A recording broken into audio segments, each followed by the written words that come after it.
jaajëf. Histogéo. L'histoire et la géographie racontées dans RFM Matin. Bonjour El Hadj Ndiogou Diène. Bonjour Babacar. Alors, l'international sénégalais Idrissa Gana Gueye, international de football, il s'est rendu hier à l'hôpital d'enfants Albert Royer de Fann à Dakar pour une visite aux enfants atteints du VIH-Sida. Il s'est engagé à soutenir ces enfants. Et cette visite nous sert de prétexte ce matin pour parler de cet hôpital, l'hôpital d'enfants Albert Royer de Dakar. Oui, Babacar, l'hôpital d'enfants Albert Royer a été créé en 1981.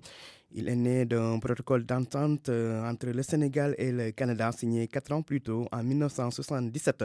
Cet hôpital d'enfants a été entièrement financé par la coopération canadienne.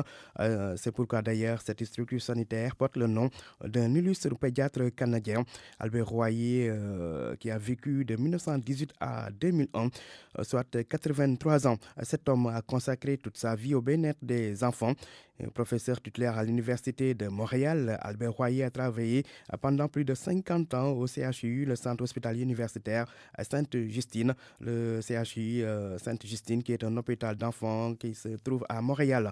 Il faut souligner qu'Albert Royer a aussi beaucoup contribué à la conception et la réalisation de l'hôpital pour enfants de Dakar, dont il est le parrain.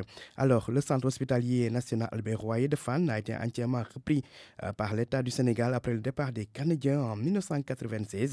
Puis, il est devenu un établissement public de santé depuis 1999 suite à la réforme hospitalière instituée par la loi 9808 du 2 mars 1998.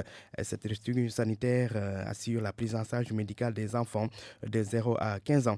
S'agissant de son fonctionnement, l'hôpital d'enfants Albert Royer est dirigé par un conseil d'administration qui définit la politique générale de l'établissement, mais assure aussi le contrôle de la gestion. À côté du conseil d'administration, le centre hospitalier national Albert Royer a des organes consultatifs comme la commission médicale d'établissement, le comité technique d'établissement ou encore la cellule d'hygiène et sécurité et la cellule de passation des marchés, entre autres.